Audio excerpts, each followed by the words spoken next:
Okay, so I have a question for you, and it's going to dabble in maybe ethics, maybe some morality. So might as well just kick this episode off with how corrupt is Kevin?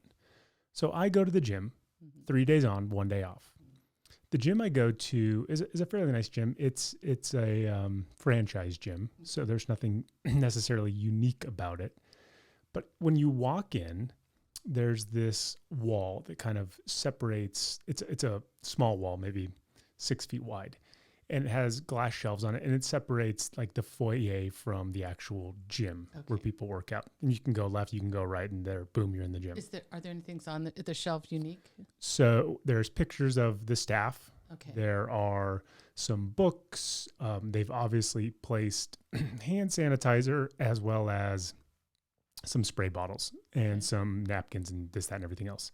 But they also have a goldfish bowl that they put out like Nature Valley bars. Oh, no goldfish. No real goldfish. Oh, okay. Just Nature Valley bars. Okay. And it's those... For anyone to have. For anybody to have. And they have their wrappers on them, so they don't charge you $1 for them or anything. They encourage you to take one. Oh, okay. Now, here we go. The Nature Valley bars are not a great snack as far as I'm concerned, but I found out not too long ago that they are gluten-free. Which one? The crunchy one? Yeah, it's the honey and oat one. And the oats are gluten-free? Everything is gluten-free on it. Oh, wow. There's not it says it's manufactured in a facility that processes gluten, but it doesn't contain any gluten in it. Definitely not keto, though. For sure not. And of course, we are gluten-free. So I walked by that fishbowl, every 3 days, then off 1 day.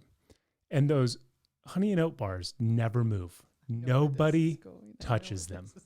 Or they refill them constantly. No, because I look at them because I thought to myself, in the scheme of snacks, these are trash snacks. Like if you got these for Halloween, you would throw it in the bin. But because this falls in line with, well, hey, this is a normal snack that a gluten-free guy like myself can eat, I'm inquisitive about it. I might want to indulge on this.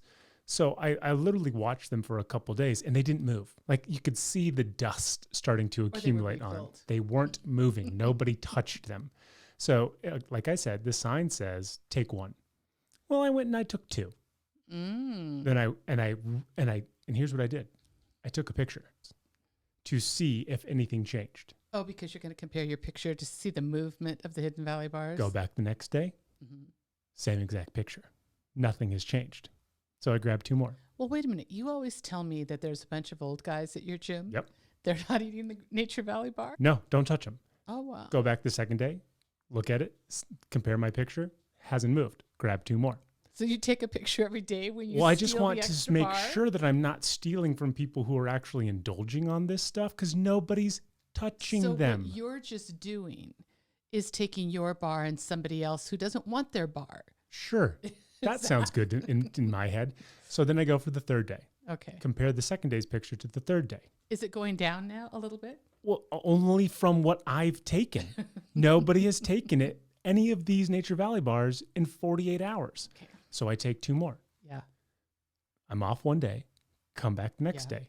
Now they have chewy bars in there. Oh, no. So now there's like the chocolate chewy bar. So the Nature Valley bars are losing space in the fishbowl and the chewy bars are coming in. Now I'm not watching the chewy bars. I don't care about those. I'm watching the Nature Valley bars. Nobody's touching those Nature Valley bars. So here's my question to you. Am I morally bankrupt by taking more than the allotted amount, acknowledging that nobody else is touching those bars? Okay. Maybe not completely morally bankrupt. However, I would say I kind of have to give you credit for the homework you've done on this. I didn't want to take from people. These are lean times. So let me ask you, your friend Bryce goes to that gym, right? Yeah. Is Bryce eating the bars? Do we know? He likes the chewy bars. Oh, okay. Oh, well, he's taking a bar, though. But he's taking the chewy bars. I'm not touching the chewy bars. Well, they don't say just take one chewy and one I'm Nature not Valley monitoring oats. the movement of the chewy bars. I'm locked and loaded on the Nature Valley honey and oat bars. Is there anybody else? Have you spotted anybody that's normally there when you work out where you can say, Like that guy never takes his bar. Yeah. Like, do I just watch people walk Yeah. out? For sure. Okay. So Like, it's one of those things where when you notice it, you know it. Okay. But more often than not, you don't pay any attention to it. well, they've made a rule and technically you're breaking it. I'm just going to say that. Now, what is going to happen? Here's what I want to know. I'm talking to my 6th grader now. What is going to happen when the owner asks you not to take 2? Because you know there's cameras in there. What are you going to say? Are you going to apologize? No. No. I'm just going to say, So wait, I must not have. I'll be her. So, Kev, could I talk to you for a minute? Yeah, sure, Okay. Suze. So, on our fishbowl over here, where we have all these little delicious snacks for you, Yeah. we have a sign that says, please just take 1. Yeah. I've noticed day after day after day, you take 2. That's a really, really great point. So, Kevin, can I ask you not to take bars for a week? And then when you start again, just take 1. Here's the thing, Susie Q. I don't just blatantly steal, okay? I'm not just somebody who puts their grubby hands into this fishbowl and is taking things that other people desperately want themselves. I've been monitoring the progress of these Nature Valley bars. And as far as I'm concerned, I seem to be the only customer. And what I believe I'm doing is actually a service to you because I am allowing you the room to replenish that fishbowl with the bars that people actually want. So if anything, what I'm doing is my duty to make sure there's no waste in this facility while simultaneously ridding this fishbowl of a product that nobody else seems to enjoy. So I think that's a good point, actually. Thank you. And what I think you should add to it to make it even a better point, because I've switched sides now, okay? Yep. Is I think you should say that the first one you had was stale. Probably. And that because they're stale, you wanted to hurry your way through them. I was worried that if anybody did in fact eat these honey and oat bars, which nobody did, but if they wanted to, that they would have a subpar experience like I did when they grabbed a stale bar. Yeah. So if anything, what I was doing was being the guinea pig for the greater good of this franchised gym that I will not mention. You know, why don't we do this? Why don't we let all the small business owners out there that are listening to this podcast decide whether or not you're a thief? Sure. And on that note, let's start this podcast. Welcome to the Deb and Kev podcast. One is a Harvard Business School alum. The other is her son, discussing business, pop culture, family, and everything in between. Now, here are your hosts, Deb and Kev. Hey, hi, hello, and welcome to the Deb and Kev podcast. Sitting across from me, looking lovely as ever, is my mom, Deb. Thank you, Kev. I'm Deb. And I am her freakishly tall son, Kev, also quasi-kleptomaniac. And this is our Monday podcast. First off, let me say this. Remember when I bought you those 5 new headphones? Oh, look at The whoever fact- got green. The fact that that green headphone matches that green outfit is Amazing. amazing. Amazing. Kevin bought me a set of headphones Mhm. that had a variety of colors in them. Yep. And if you would have asked me, I would have said, do I think this green was going to be, the one? No. But I today came down with this sweater on and saw the green, and I couldn't be more delighted. So thank you. So we hope you are all having an amazing start to your week. And whether you are listening to us in your car or watching us on our YouTube channel, which then you can see the headphones that match Deb's sweater, we just love you and we love all of your support and we appreciate you. But before we start, nothing somber, but a little important. We have a phenomenal supporter of this podcast and a great friend of yours and I's. And he lives in Estes Park, Colorado. Yes. And for those of you who don't live in Colorado or are unfamiliar with Estes Park, they are in the eye of a literal firestorm. Yeah. The entire town has been evacuated. We spoke to him on the day that he was evacuating, and it was ripping at our heartstrings. Oh my God. We were in the car and we were both choked up listening to him. Because he is, I would say that Corey is one of the more stoic people that you can ever meet. And to see, or to hear rather, the worry and the angst in his voice was awful. And you have a better perspective of it than I do, but it is really bad right now. So whether or not you believe in prayer or just sending good vibes or thinking good thoughts, Estes Park, the Workman family, all of the other people that call that area home, send it their way because Deb and I have complained about smoke for the majority of this summer, but we have never been in fear for our lives or our home or our belongings. And to know somebody who is going through that, all the goodwill needs to be going towards his family right now. Really, I mean, truly. It was, we were on the phone Friday afternoon, and he was still at work in that place of, do I go, do I not go? And it just felt to me like, go. Yeah. I mean, what's going? You were the first person. Yeah, go. I mean, going is never a problem. You get to come back home right away. And if somebody's going to make fun of you because you left prematurely, to heck with them. That's how I feel anyways.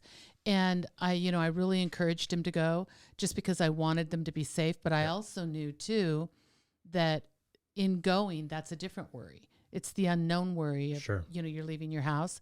And they just, I don't know if they've been in their new home for 6 months. They built a brand new home. Wow. So, and of course he's got a business there, and he also has a business in Granby, which we don't know the results of that fire that's already swept through Granby. And it's just, I know everybody thinks their friends are the best, and we're concerned for that whole community, even though we don't know most of them, but well, you've been to Estes Park too. It's gorgeous. And here's another thing. When all of this is over someday, go to Estes Park, Colorado, Rocky Mountain National Park. It is the most beautiful place, really, on the planet. And it is the most peaceful little town. It's a town of like 8,000 people. It's at the end of the road where the national park hits. But it's just glorious. And I just love him and his family. And I hate it that they're even having to go through this worry and uproot themselves and go somewhere else. It breaks my heart that they had to go through their house and go, not this, which is, we joked about I was that, going to say the fact that you haven't brought that up and thrown it in my face, that we talked about this exact thing within the last month. And now somebody we know is literally had to do that, had to walk through their house with their wife. And she was looking at him saying, that can be replaced, that can be replaced, pack that up. And then having to board his cat, sending the family ahead of himself, being the last one to leave, being stuck in that traffic, but being stuck in the traffic early because he left around, I think, 2:30 his time. I think he left a little earlier than the voluntary and then evacuation. The mandate came 3 hours after, Yeah. which is then just a mess unto itself. Yeah. I know, they're just such good people, and it broke my heart that they're going through that. I don't know how you make the segue from firestorms to baking, but that's what we're going to do. Week 5, Great British Baking Show. It was pastry week. Love pastry week. I love pastry week too, Deb. The first bake, which is the signature bake, they needed to make 8 identical pasties. Mm-hmm. Now, if you don't know what a pasty is, you're in the majority. Do you know what a pierogi is? Because if you don't know what a pasty is, you might know what a pierogi is. If you don't know what a pierogi is, you might know what an empanada is. If you don't know what an empanada is, there's not much else we can do. A samosa? Samosa. Samosa? Samoa is a race, I believe. That's right. It's samosa, but it has crimping is the thing. So if you don't know what a pasty is, if you don't know what a pierogi is, if you don't know what an empanada is, and if you don't know what a samosa is, I'm going to encourage you to stop microwaving your meals.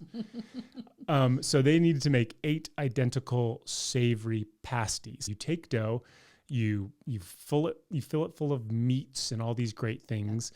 You crimp it, you bake it, and then it's meant to be taken on the road. A little handheld hot pocket, if you will. And apparently, if you would have asked me, but then again, to show how little I know about baking, and specifically British baking, is they did say it must be crimped. Now, when I thought about crimping, I thought, like a fork tines. Do you know what I mean? Yep. Go around. That's what I thought crimping was. That's what I thought too. But then they all did like a little rollover kind of thing with a twist on it. Almost like if you've ever had dim sum in your life, which if you haven't, again, do that. It's like it's all hand crimped. It's all hand folded. You can see the indentations in it, and a true pasty has 20 to 21 crimps. So it's either 20 or 21. 20 or 21. Yeah. It's not Who 22, knew? and it's certainly not 19. Yeah. It's 20 or 21. And people were downgraded for the crimps or lack of them. So what would you put in your filling? Because I told you mine, and I think mine would be Yeah, I thought yours was a little soft. I would have put in like a version of a like loaded baked potato, right? So I would have put the mashed potatoes in there with a little bit of butter and some cheddar cheese and some chives. But then for the texture, I would have put in some cooked bacon. Some crispy bacon. So that you get the crispiness of the pastry, you get the crunchiness of the bacon, but then you just get the flavors of a baked potato all in the comfort of your hand. Well, obviously those flavors would be great. Thank you. I don't know if they'd be great with dough around them. I'm just saying. I said I would lean into a shepherd's pie if you wanted whipped potatoes. That's probably what I would have done. Anyways, but the thing that you have to know, and you asked a really good question watching it. Thank you. Is like how far do you cook stuff down? How much juice do you allow in there? There's a lot of butter in the pastry itself. So the sin of all sins is a soggy bottom. Right. Don't want a soggy bottom. You don't want a soggy bottom. In real That's life a big deal. Or in your pastries. Yeah. To kind of wind this portion up, they all had some complaints, but it was either the dough or it was either the filling. Nobody truly missed besides our girl Linda, who missed the brief and had no crimps. It looked more like an apple turnover, like that triangular puff pastry. It looked like more of an apple turnover, which I'm sure was delicious, but that was not what the judges and they said asked for. Specifically, did you miss the part on crimping? The brief. You missed the brief. Yeah, So then the technical was they had to make eclairs. One had to have a raspberry filling, and then one had to have a salted caramel topping. And I thought that was fairly rudimentary. I feel like I've seen eclairs been used, or the creation of choux pastry be used a lot on that show. And I thought that it would be rather simplistic because they all know what they are. Chances are they've all made them. But it was a little lackluster. So the thing with an eclair or a choux pastry is the pastry has to be made just right, but also the temperature of the oven has to be right because you want it to like puff up a little bit, but you want the interior to suck in on itself and make a hole. You want the interior to need be that empty. gap for the filling. So there has to be a gap. Yep. And if you don't get a gap, then you can't insert anything in, which is the whole point of an eclair. Well, and it certainly doesn't help when, I don't know, 3/4 of them made a custard that was as solid as water. That too was a fairly uneventful as a group. For sure. Uneventful, like they could have all gotten sent home on the eclairs. It was really just Peter who knocked it out of the park. Yeah. And again, our girl Linda just fell on her face, had to redo the choux, didn't put any filling in it, didn't put any toppings on it. She laid them out in dishes, and Paul Hollywood said, "Oh, it's a dipping thing," and that's exactly. And he hated the sauces that she made. Yeah, he didn't like her sauces. So needless to say, our homegirl Linda, who Deb had high hopes for last week, is now on the verge of going home. So then the showstopper needed to be a highly decorated caged tart. Now, what's a caged tart? I don't know, but essentially you're just making a tart. And you can have any fillings, and you can have any type of crust. And then you need to make something out of pastry that goes over it like a cage. But like a cage. Like a cage. Like right. Yeah, no. Keep saying cage, because I think that's going to clear it up. Like a what? A cage. Oh, okay. Got it. So like a cage, that's what the tart needed to be in. Like a cage. So... I can't stand So they could do anything they wanted with the tart, but it just had to have an apparatus over it that you could look into to think of the tart as a bird, a lion being in the zoo. But it's a tart. You're looking at a tart. But it's a tart. They all did, I think, a fairly decent job, surprisingly. I looked at a bunch of them and thought, like, how on earth are you going to execute this? The good ones were good. Were very good. The bad ones were terrible. Linda's cage was not a cage. Yes. The rhinos, the zebras, the giraffes escaped the zoo. had carte blanche to run wherever they wanted in her cage. And it wasn't much of a cliffhanger. She botched all 3 challenges. And though they tried to add some drama with maybe Mark R going home, it was pretty much a clean sweep for old Linda Lou. Yeah, it was her time. She was gone. But I did feel like for her, I mean, she got halfway through. Come on. Sure. I mean, that's stellar as far as I'm concerned. Especially because we thought she was going to be gone week one. We thought she was going to be gone week one, and then she really pulled it out. I mean, she did a great job. And what you really see in this show is the people that you don't have to be the best every week. You just have to hang in there. If you can stay in the middle of the pack, you can do that. If you can do that all the way to the end and save your very best for the end. Just be faster than the slowest person. Exactly. That's all it is. And I just think sometimes, I don't know, sometimes it just gets away from them. Okay. Week 5 recap. Done and done. Done and done. Deb, humility and leadership, being a humble leader. What does that mean, and how does one do that? So one of the things that some leaders forget is that they forget that they're actually the leaders. And this could apply to managers as well. But you're the one with the power. Either you started this business and it's yours, and so you actually are in charge, or somebody has put you in charge because they trust your capabilities and they think you can do it. So I think it's really easy, and I think we'll talk soon about kind of the misuse of power in leadership. Sure. But the truth of the matter is, everybody that is, I will say, either appointed to position or has started their own business, they have the power. And by that alone, they're in charge, right? Mm-hmm. So I think the thing about being a humble leader is admitting that you don't know everything and really being in open communication with the staff in ways that you could be, I'm going to say, a servant leader. And that does not mean to be a servant to them, but that you get them everything they need to do the job. Sure. So we're going to basically talk about 4 questions that I think a good leader should sort of pose to their employees. And if this is just a manager or a supervisor and you have 1 or 2 people or you have 15 people, I think being in communication individually or as a group, these are the questions that would really serve you well. I think you will get more out of your people, meaning that they're happy in position and so productivity increases. And I think that you will feel better about yourself as a leader because you're empowering them. So number 1 would be, love it. I'm going to go through the 4, then we'll go back through them. Okay. So asking people how they like to be rewarded. That's number 1. Number 2 would be, how do you work best? What are the conditions that you work best in? Number 3 would be, what don't you like about my management style? Oh, okay. And that is humble and vulnerable, right? For sure. That one. And then the last one is, what can I actually do to make your job easier? Got it. Okay. So I think if somebody could go into those questions and really take the individual or sometimes the group, it just depends on what it is. But if you talk about incentives and bonuses, some people want cold hard cash all the time. Sure. That's what they want. And those people, that's how they should be rewarded. Sometimes when incentives are part of a group thing, I mean, it's going to be money because that the group is going to earn it collectively, right? If they meet whatever goals they're going to meet. But I also think that there are people that I'm going to say would prefer to have time off, instead of money. Or people would say, actually, I'd rather have you give me some kind of experience. And it could be like, give me a spa day and give me the half a day to go do it, something like that.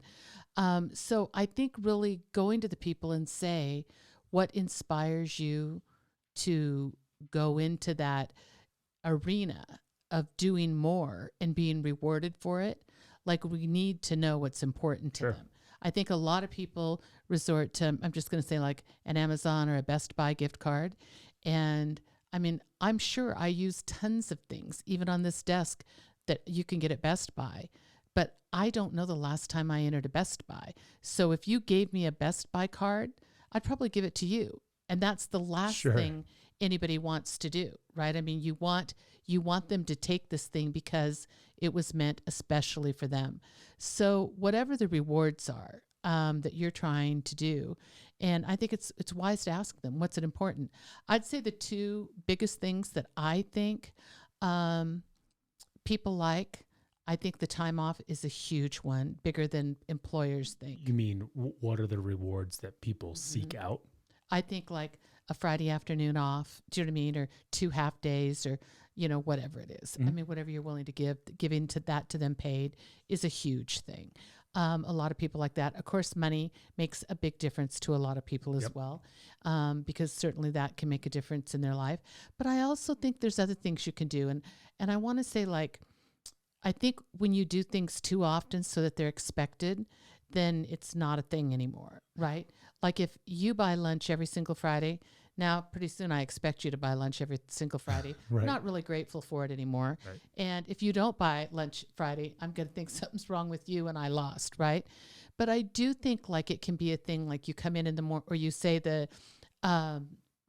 everybody's been doing a really great job, and on Wednesday, let's all plan to have lunch together, and you have some, like food truck pull up with tacos or something like that, which is super fun, Or I think that, if a leader walks in one day and, has like awesome donuts, how there are crazy different flavored donuts now and really cool looking donuts. Our friend Amanda always has pictures of great donuts. I don't know where she gets them from, but anyways, I think like walking in with something unexpected can be really, really appreciated. And it doesn't have to be a big money thing, Sure. but I think it has to be meaningful, and it can't fall into the ordinary, like lunch every Friday, right? If you know that there's like somebody, if you know something about somebody, like somebody just bought a new home, and if maybe they're renovating a room, then I mean, really like a Home Depot gift card, how great is that? Because they're doing it, right? Yeah. Mm-hmm. That's specifically for them. But I do think that you want that part to be personal. Otherwise it loses its meaning, and you're doing something and spending money on something that really isn't of value to the person, and we want it to be of value. So that's number one. Got it. Number two, how do you work best, right? So you said to me the other night, you said, I'm surprised. You said, I can't work with the TV on. Ugh, my brain does not do well with noise when it needs to write. So I don't work with the TV on. The TV just happened to be on, and that TV was completely tuned out in my mind. To me, to work, silence is the thing. I would love to be able to listen to music, but the music will actually distract me. Oh, for sure. And I can't concentrate. So I really need silence. So there was a company that I read about where they wanted to, it was kind of an open workspace kind of company. Mm-hmm. And they wanted to pipe in music for everybody. And they thought the music, everybody thought it would be a great idea. And so they voted on the style of music to have. And so it was kind of like some fun hip hop energy, kind of fun music. Well, there were like 2 or 3 of the people that like hated it. Sure. I mean, couldn't work. It was completely distracting. Everybody else loved it and everybody else flourished with it. But these 3 people were dying with it, right? And so their manager went out and bought like super cool, expensive, high-end headphones and said, plug it into whatever you want, even if it's just white noise, right? Like, and so like, that's a cool thing to do, to say, the majority rules. Most of the people there loved the whole hip hop thing going on, but 3 people, it made them really miserable.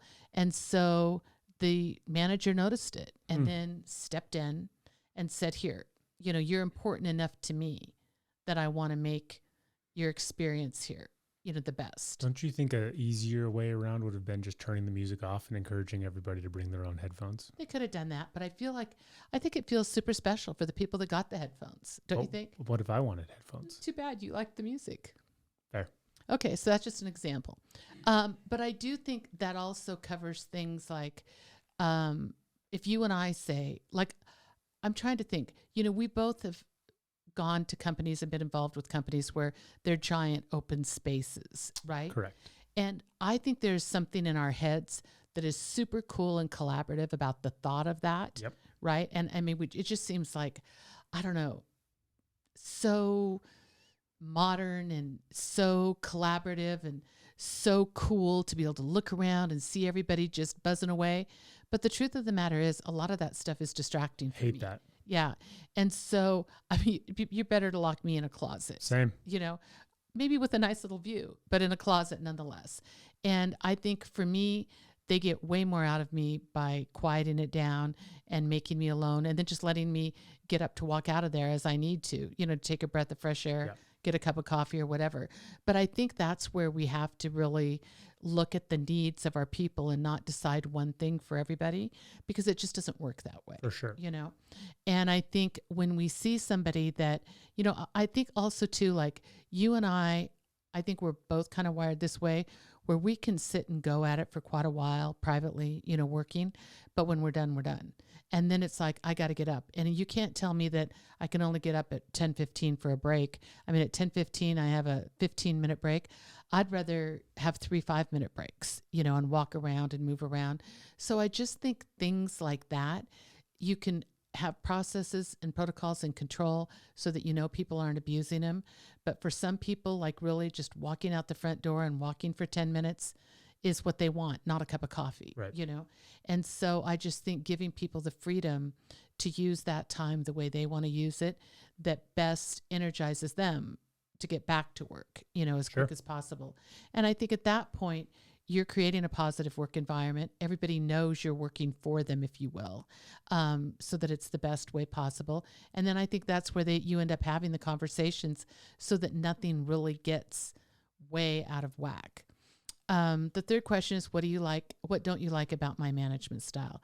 That is tough, because when we ask somebody that, it's almost like me saying, do I look fat in this? Do you know what I mean? It's a tough question. I mean, in asking that question as a boss, you're then having to tell yourself, well, if they don't like this, then you have to be willing to change it. And can you change this thing that might be fundamental to who you are? Right. And so when someone says, I mean, like if somebody were to say, for instance, I heard this from an employee recently, you're really hard to confront about, like, I'll find little mistakes you make, and I'm not pointing them out like, hey, you made a mistake. I just am asking you a question to make sure that I can correct the thing along the way. Right. And you take it really personally. It makes me feel bad. You act like you're mad because I asked, right? I mean, like, who's brave enough to say that, right? That's hard. Super duper hard. Especially when the issue was confrontation. Totally. Right? And so I think that what leadership needs to know is that employees are always weighing, am I going to ruin my job when I ask this question? Am I going to ruin my relationship with my, supervisor or manager? So I think the more vulnerable you can be, and I think the more honest you can encourage people to be. I don't think that happens the first time. I think it's something you work up to as trust is built. But I think that, like, I can't bear to be micromanaged, right? Like, Correct. People checking on me all the time. Yeah. We have ad nauseum said that is the number one way to make sure we don't work effectively is to hover over us. I mean, and one of the things that I tell people all the time is just tell someone, hey, Kev, could you do that for me? You say yes. And I say, does Friday at noon work? And if you say yes, then we don't need to talk about that thing until Friday at 12:15 if it's not on my desk, right? And if it's not on my desk at 12:15, it's late and you have a problem. I mean, that's how I feel about it. But I don't need to check on you. I think you're an adult. I think you're perfectly capable of doing a project, and you get to come to me if you need help. You get to come to me even if you say, hey, I've been working on this like crazy, but Friday at noon isn't going to do it. I mean, but tell me that on Wednesday, right?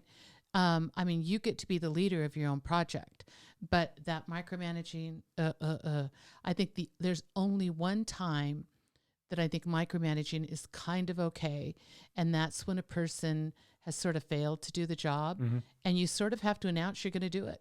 Like, there's a breach of trust here. You haven't done it before, and I'm going to be kind of micromanaging you for a while until you say, I don't like that about your management style. Until I don't like that about your management style.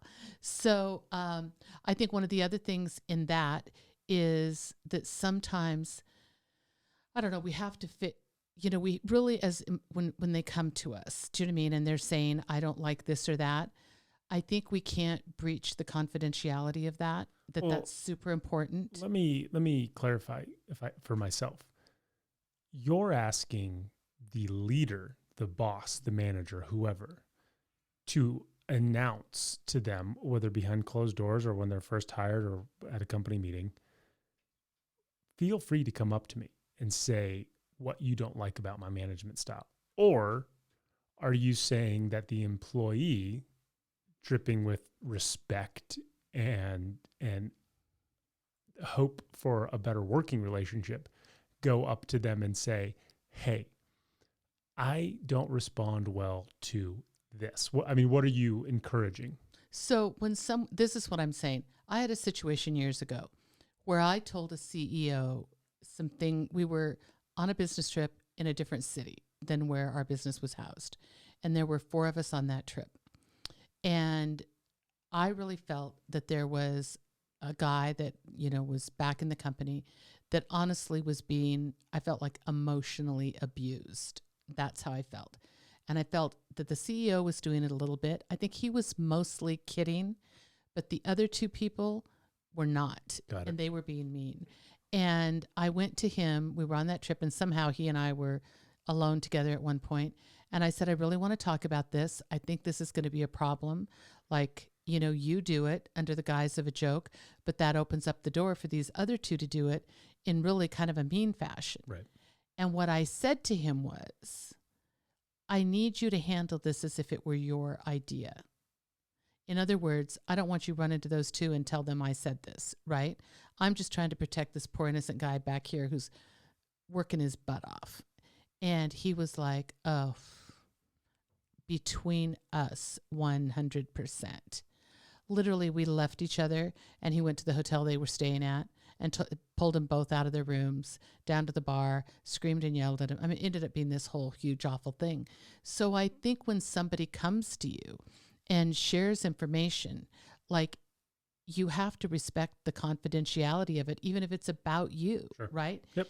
And then move forward with the thing, because this could have been his own observation. He could have made it his own, right? And nothing would have flown back on me or the guy. I mean, it all ended up fine in the end, but that shouldn't have gone down that way, right? Right. So I think it's things like you have to respect the confidentiality piece of it. I think things like you have to be ready for people to say, for example, like, I think you have poor time management skills. Like, I give stuff to you and you don't give it back. And then the thing ends up being late. And I feel like I'm managing you, but I don't feel like I have the authority to manage you, right? I mean, Right. You have to be able to, there is a huge vulnerability piece, because I think you just have to go into it saying, we're all not perfect. What am I doing to annoy them and slow up their process, right? And it's not a thing of airing out anything personal, for sure. It shouldn't be that. No airing of grievances. Well, I mean, no airing of like, I think you like Judy better than me. I mean, like, come on. Sure. Do you know what I mean? Like, Your argument can't be based on somebody else's interactions. right. But I do think it's how what I do interrupts or interferes with their job in the most positive way. Got it. Right? That's what I think it is. And then I think, what can I do to actually make your job easier? And I think, like, honestly, I think that would be great in a group setting, because if you throw that out, it's going to be kind of like a fun free-for-all, and they will really build on each other. And there'll be some stuff that will be like daggers in your heart, but you'll hear it all. You know what I mean? That's when they'll realize, especially if you can really be open about it. And I mean, the one thing to do, I think, if you're a leader and you're hearing some of these things, is the one thing that really you have to do is to ask questions, right? I mean, like, For sure. So what if we did this? Would that make it better? But what if we did this? Because you want a group consensus on those kinds of things. And I think a lot of the things like, what can I do to make your job better? I think so often it has to do with, I'm just going to say, having the right equipment, right? I mean, having everything they need sort of at their fingertips, if you will, to get the job done right. And I mean, they have responsibilities. And if they have to wait 20 minutes because there's only one of this thing and only one person can use it at a time, then, I mean, that really, really does affect productivity. Sure. So I think it's like, what can I do? I mean, what kind of equipment do you need? What can I do here to make the environment, an environment that you can really thrive in, if you will. And then here's the other part is, as you hear those things, make sure of the commitments that you're making and make sure you keep them. I mean, take note of them. If there's some stuff that you won't be able to do, and I think you get to say, We don't have the money for that. We have to live with this the way it is right now. It's a priority, but it's not a priority today, right? Yeah. And so sometimes you have to be able to say to the person and really explain why that it's not going to go the Just way they want because it to. somebody brings something to you doesn't mean you default to giving into that. Exactly. But when it comes to you and your own behavior, those are actually the easy things, to give up and change, like I know I was working with a medical group one point, and a PA said to a doctor, you talk to me like I am like the lowest of low in front of the patients. I'm a physician's assistant. I'm like, I see your patients by myself. I have my own schedule. Right. Like, treat me as your partner in crime. Do you know what I mean? In here. And I think that that's a fair request. Every patient knows the difference between a doctor and a PA. And to say that you trust the PA and that you trust their diagnosis and their recommendations and that you're actually in good hands with the PA only strengthens the practice, right? Sure. So I think like one of the things that leaders do that, hurt this kind of thing, this process, is they hear all the ideas and then they don't do anything with them. So don't do this unless you're ready to do it. I mean, don't offer yourself up and ask these questions unless you're really ready, to make change. And then I think you make it a really positive thing. So I'll save that question for a hypothetical, but what is a good way to kind of put a synopsis over this theme if somebody really believes that they are, the leader believes that they're kind of the issue with the group and they know they need to implement stuff like this, but it just can't be overnight? So I think the thing when that happens, it's more of a trust thing, right? And I mean, I'm not going to lie, it is very hard if trust is broken. And I think that if you're the leader, you actually have to address that. I think that's where it starts. Mm-hmm. And if for some reason trust is broken, then I think you say to the person or the group, look, I know because of thus and such, whatever happened, that you're having trouble trusting me. Mm-hmm. And I get it, right? I mean, I totally get it. Sure. But I want to prove to you that we can do this together. And I know that feels, as I say that, there's going to be leaders out there that say, I would never give that up. Do you mean I would never, But I'm telling you, there are wonderful leaders out there everywhere that are managing that way today. And people will never leave them or their companies, Of course, because of the open, honest communication. And so I do think in a little bit, you have to put yourself in their position, right? And just say, I'm going to do what I say and say what I mean, right? Okay, so here is my 1 minute hypothetical that I've been trying to think of, and I'm really not going to be able to do it until I start actually talking. You okay? You ready for this one? I think so. Maybe. So let's say you are the CEO of a company that has 25 people. Mm-hmm. And whenever somebody new is hired and you're looking to scale, you're looking to get up to 50 by year's end, and it's March. Your HR rep says, this is a free-flowing, open-thinking community that we really encourage one another to express yourself. And, we don't want we don't necessarily need you to come every single day ready with a new way to, make the company better. But if there is something that you see that you don't think jives well or can be done better, we certainly want to hear that from you, right? Right. And that those doors are open from me to your immediate boss all the way up to the CEO. Is there a level of too much communication to where it could backfire, where you've given somebody too much leeway? So there are people. Mm-hmm. Are you starting? I'm starting. Got it. There are people that are idea people. Right. And you are one, I am one, right? And we go down what if roads all the time. Of course. You want the idea people, they're not everybody, and you want to stimulate that. But really what I'm confining this part to was our 4 questions, which were, how do you want to be rewarded? Right. how do you work best, right? What can I do to make your job easier? Totally. So I think if it falls into those categories, then I think it's fine that the conversation just goes and continues and becomes part of the culture. 30 seconds. But I do want to say, if you feel like these things are being kind of hit at you one after one after one, like it's a little too much, then I think it's better to set a meeting date and have that meeting with the person and give them an opportunity to air it, keep their list. To get all of it out all at once. To get all of it out all at once so that you can do it. But I do think, I want to say, I think part of it becomes a little piece of the culture where it is an ongoing conversation. Pretty darn close. I think that's really fair. I think we so much of what you talk about now, because you're talking about it, I'm like, yeah, of course, duh. But I was raised by you, so I was brought up by you to think this way. So I also feel that it's a generational thing where you and I know younger millennials who desperately want to have their opinion counted right at every it's a single big deal. turn. Yeah. While the older demographics kind of like, well, nobody even asked us our opinion on, what we wanted to do, Right. let alone how we wanted to do it. I've been here for 30 years and nobody cared Right. what I thought. So right? it really is this weird duality of you have this one group who desperately wants to be involved in anything because that's where their affirmation comes from. And then you have this other group that's like, well, we're out of here by 5 and then it's beer o'clock. Who cares? Right. Like it's too big to really move the ship in any direction.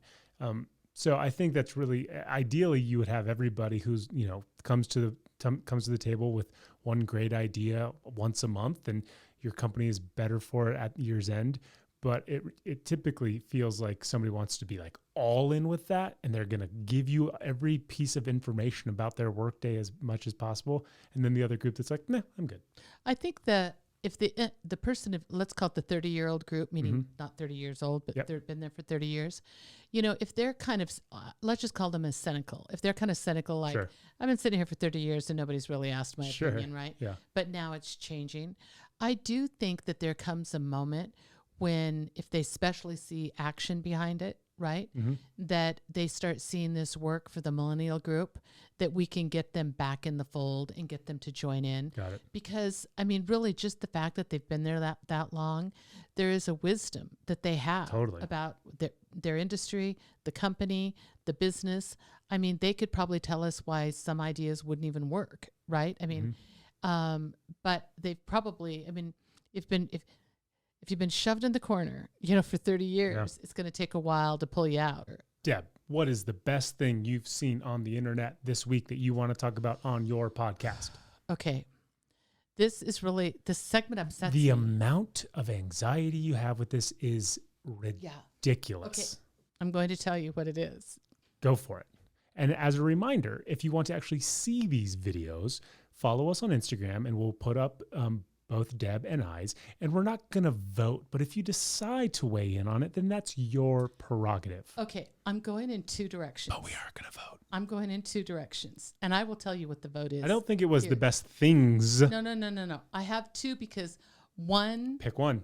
No. Pick I'm one. not doing that. Deborah, I'm going to cut this segment out in post if you don't pick just You're one. Okay. We know we have talked about me getting foot surgery. Okay, I'm so happy that you're bringing this up because as soon as this segment was going to be over, we were going to talk about what you're now going to say. So we talked about me getting foot surgery. We also talked that the other leg had a ruptured Achilles, so it doesn't bounce up very well. From I can't your use knees down, crutches. it's bad. I From your can't knees use down, it's crutches. bad.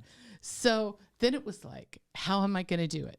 Well, my friend Nancy in Alaska sent me a picture. Your big concern Yes. was how am I going to get from upstairs to downstairs without having to A, slide on my butt, Which I did, and I can do it and hold a foot up. It works. and B, crawl like a toddler back up. And I just I did that too. Let me just and say it this. works. Give me this moment.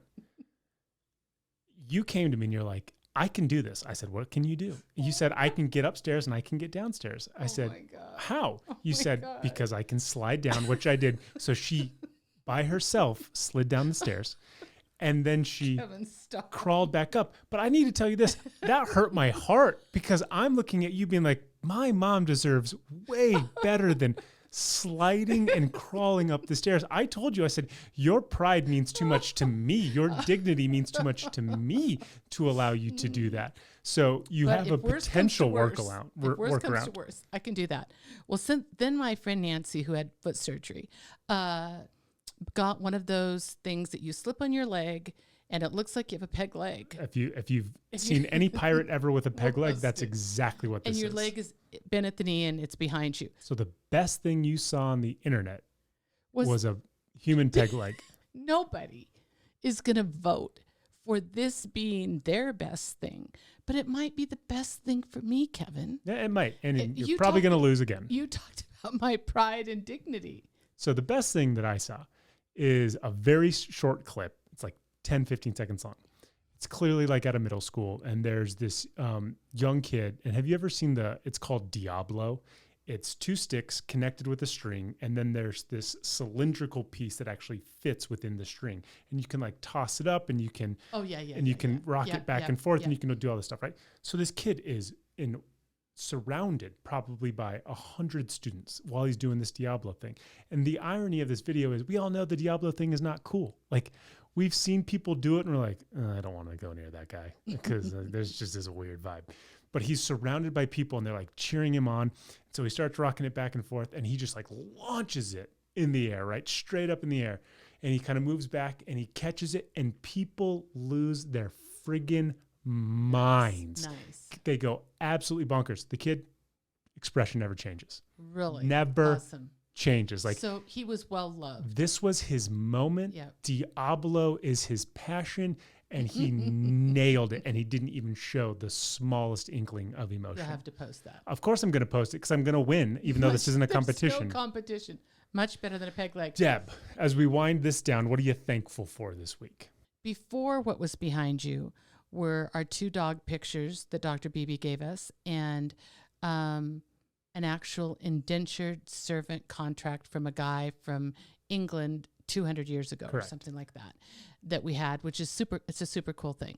But you didn't love that behind you. Well, it's a little weird having an indentured servitude contract behind me in 2020. Yep. You have always loved these albums. Yep. And so what people need to know is the albums that are behind you were on the other side of the room, perfectly lined up. 5 feet away. Exactly. And the indentured servant and the puppies have been moved to the other side of the room now. And our friend Frida Kahlo are still in the middle. But to get those perfect like that, you and I are not equipped. And Daddy comes in with lasers and rehung all of the albums for you and moved everything around after he'd already done it the first time. Just in time for our episode so I'm today. really, really grateful. He was super nice about it and super sweet about it, and was happy when it was done, though he did proclaim that he was going to go have a nap, and he was tired, and it pooped him out. Well earned. Well earned. Here's my thankful, and I actually have a visual aid. Again, follow our YouTube channel. One of our devoted listeners who we have never met, Amanda, who I think actually lives in California. She was rummaging through her home, and she found something that she thought I would love. And she was 1,000% correct. It is an originally published in 1978 Advanced Dungeons and Dragons Player Handbook. Oh, look at that. It is so freaking cool. I couldn't believe she even thought of me, let alone sent it to me. This thing just, it feels like it's dripping with lore. So the idea that this is what people used, because, we have websites, we have D&D Beyond, we have the Player's Handbook, which is like 10 times this size now. We have everything we could possibly imagine to help us play this game. And this thing is like, 100 pages, which means that your imagination and your skill set had to be so vast to fill in all the gaps that are now filled in for how I play. And this thing is amazing. Let's give the author a shout out there. Who's the author of that book? Deb, it's Gary Gygax. Do you know who he invented this whole thing. Oh, like he's the guy. This isn't like a guy who thought like, hey, I love Dungeons and Dragons. Okay, I'm going to, no. I had no idea. Our boy Gary, all the iterations of this come from a guy. Okay. Okay, good. Oh, well, good. So hey, this Gary. book exists right next to me on my little bookshelf and will remain here. And every time I see it, until I actually use it, although I'm sure it doesn't really apply anymore to the versions that we play, I will feel so blessed to have it. So from Amanda, one day we will meet you and it will be glorious. And I can't thank you enough for having sent that to me. It is so cool. Super, super sweet. Super, super thoughtful. Deborah. Yes. Tell us what's for dinner in your best Wolfgang Puck voice. I think tonight it's going to be pretty simple. I have some of the gluten-free pizza dough from Whole Foods. And I think we're just going to make our pizzas. Nice. With whatever, we're not going to the store. So whatever we have in the house. At the risk of alienating half this audience, we love pineapple on our pizzas. We love pineapple. But we love it to have some spice, meaning like we'll put some jalapeno peppers on it. And we love the savory. So like, I don't typically want pepperoni with my pineapple. I like a spicy sausage with the pineapple. We have some sausage. So then we're just mashing the savory and sweet together. We have some pepperoncinis. Love it. We could do that. And we often, not on every single one, but we often do a balsamic glaze at the end over the top. So we'll take pictures of the pizzas that we make tonight. Is that good? I think that's amazing. Okay. I'm very excited. We never have pizza. Yeah, that'll be good. That is going to do it for us this week on the Deb and Kev podcast. Remember, follow us on all of our social channels. If you want to see our pretty faces, you can follow us at our YouTube page. Until we get a custom URL, just search Deb and Kev pod. That's going to do it for us, Mom. I love you to death. I love you, baby. We will see you guys on Thursday. Have a good week. Good job, Kev. Thank you for listening to the Deb and Kev podcast. Remember to like and subscribe wherever you listen to this podcast. Follow Deb and Kev on Facebook and on Instagram and Twitter at Deb and Kev Pod.